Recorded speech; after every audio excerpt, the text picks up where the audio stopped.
I'm not a fan of the WEF. I'm not a fan of globalist utopians. I think they're pretentious and ignorant beyond comprehension.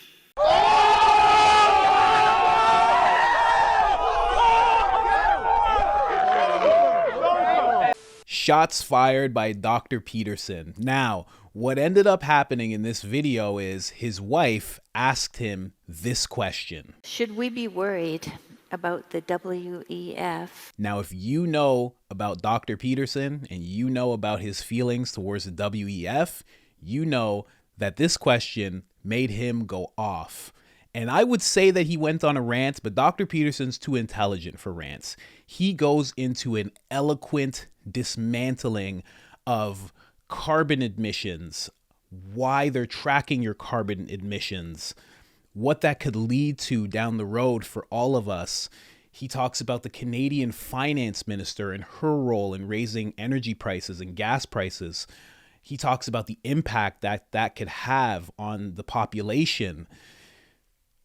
He brings up a lot of stuff. And let me tell you something, right? If he was just a regular person, if he was someone else, if it was me saying all this stuff, you could just be like, that's a conspiracy theorist. I don't want to hear what they have to say.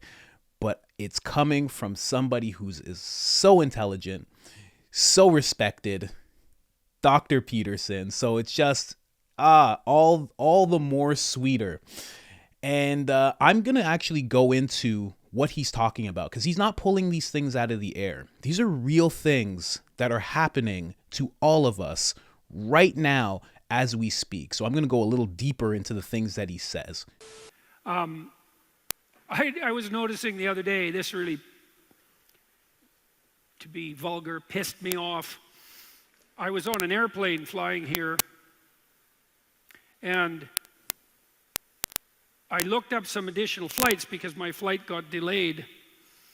And I looked up the flights on Google from Dallas to Auckland. And when the flights came up, all the flights were listed with their carbon load. And I thought, you pricks.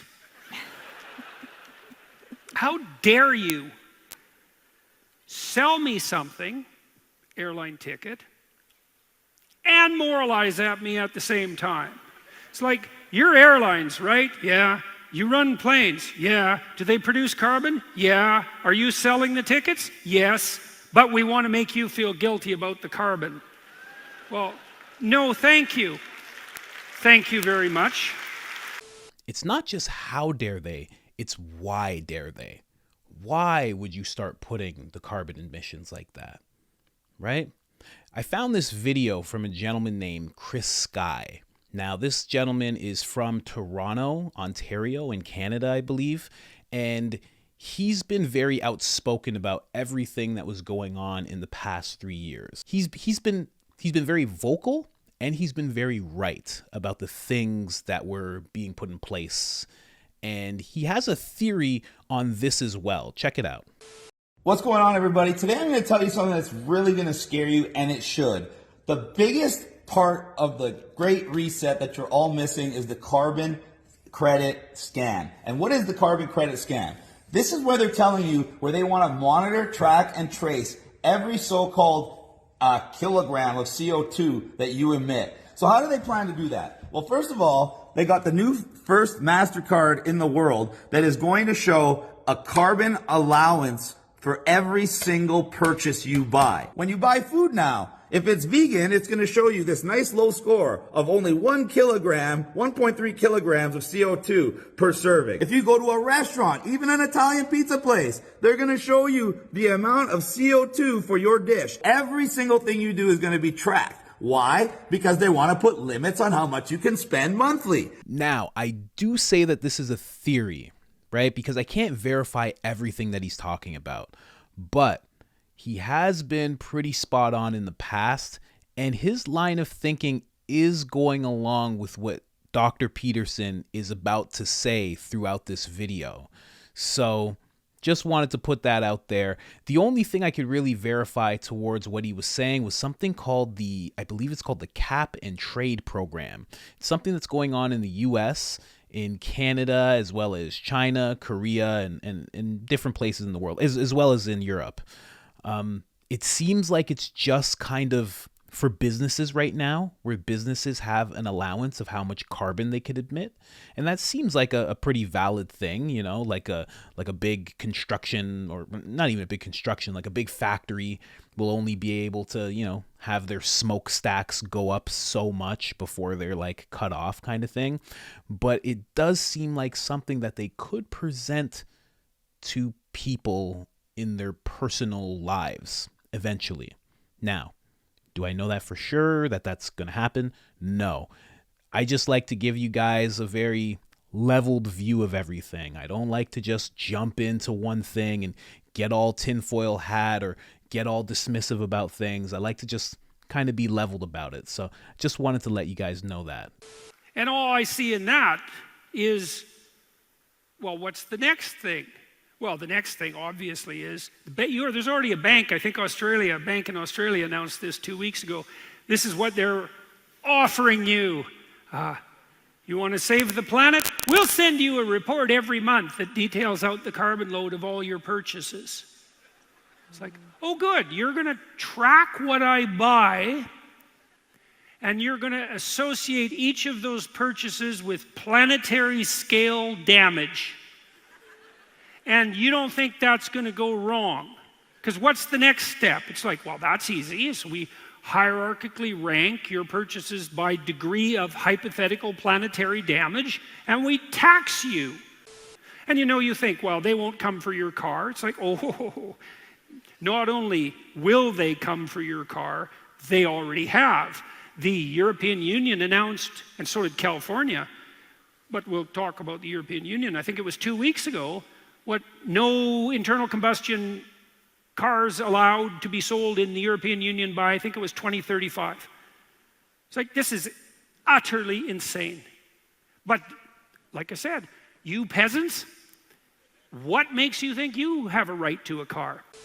Our Deputy Prime Minister in Canada, Chrystia Freeland, about a month and a half ago, oil prices shot way up in Canada, as they have everywhere, because we hardly have any oil in Canada.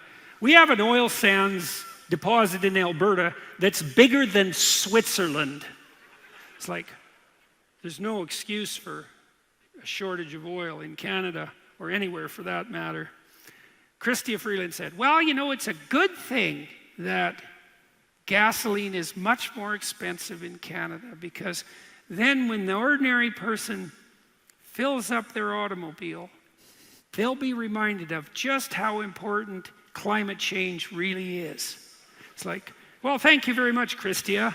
It's like, not only are you so goddamn incompetent that your bloody government doubled the price of petrol in Canada, but now you're going to insist that that's actually a moral virtue. Now, honestly, I can't possibly see. Now, don't get me wrong.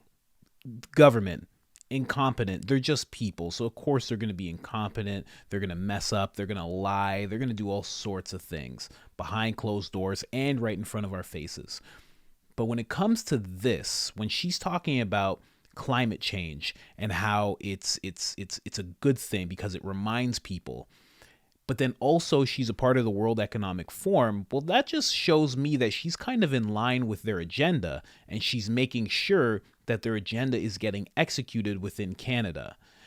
And when she says that it's a good thing, she's kind of showing that, like, we want this to be in Canadians' minds. We want this to be in their minds. We want them to understand that when they feel a lot of pressure happening, we want them to understand that it's because of climate change.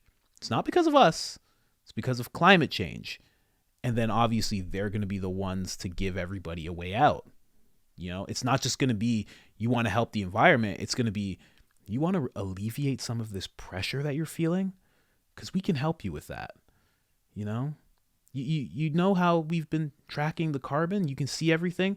Well, if you can just get that usage down, it'll really alleviate some pressure, not just from yourself, but from the country. I'm pretty good at that, eh? I should be in the government, no? That was pretty, right? You felt it, right? You felt like I could help you. So what are you going to do about it? We're going to make energy more expensive. Okay, fair enough. More expensive for who? Well, rich people? Well, kind of. Most rich people, they don't care if their heating bill doubles. If they cared if their heating bill doubled, they wouldn't be rich. Who cares if their heating bill doubles? People who are barely clinging to the edge of the world. And all you have to do is stress someone barely clinging to the edge of the world a little bit more, and they just let go and fall. And then you might say, and so is that going to help the planet as you make all these poor people who are barely making it worse off because you double their energy costs and their food costs and push them into absolute poverty? And that's going to save the planet, is it? It's going to save the hypothetical poor 100 years from now. But they're actually going to suffer and die, especially in poor countries. That's your theory. And then you might say, well, yeah, that's my theory. Better 100 million people now than 1 billion people in 100 years. It's like, no. And how many people are like that right now? How many people, like I'm one of those people. You drop a bill on me out of nowhere that's $100 or $500 extra dollars, and it's like, I don't know what I'm going to do. I'm going to have to figure it out. Something's going to have to happen. An extra shift, an extra, like something. And there's other people where it's like, if you do that to them, everything's going to fall apart. And it sounds like Dr. Peterson's taking it too far when he says these people are going to die. But there's a lot of people who can't handle things getting turned upside down like that. They can't handle an increase in anything. And if you're just going to frivolously say, we're going to increase energy prices here because it's going to save people in the future, I don't know. The more I learn about this whole saving the planet thing, it just seems like a maintaining power thing. And it's scary because when you're running under the virtue of saving the planet, it's easy to get people onto your side. And it's like those people who get shifted onto that side, they don't even know what they're fighting for. And it really, as I learn more about this, it seems like they're fighting against themselves and they don't even know it. They're putting the nails in their own coffins. A lot of people. It's really, really disturbing. So, I'm not very happy with people who are willing to sacrifice other people to their utopian delusion. We saw a fair bit of that in the last 100 years already. And I think the WEF types fit very nicely into that category. And so I'm not very fond of them, let's say. And I don't think they have your best interests in mind.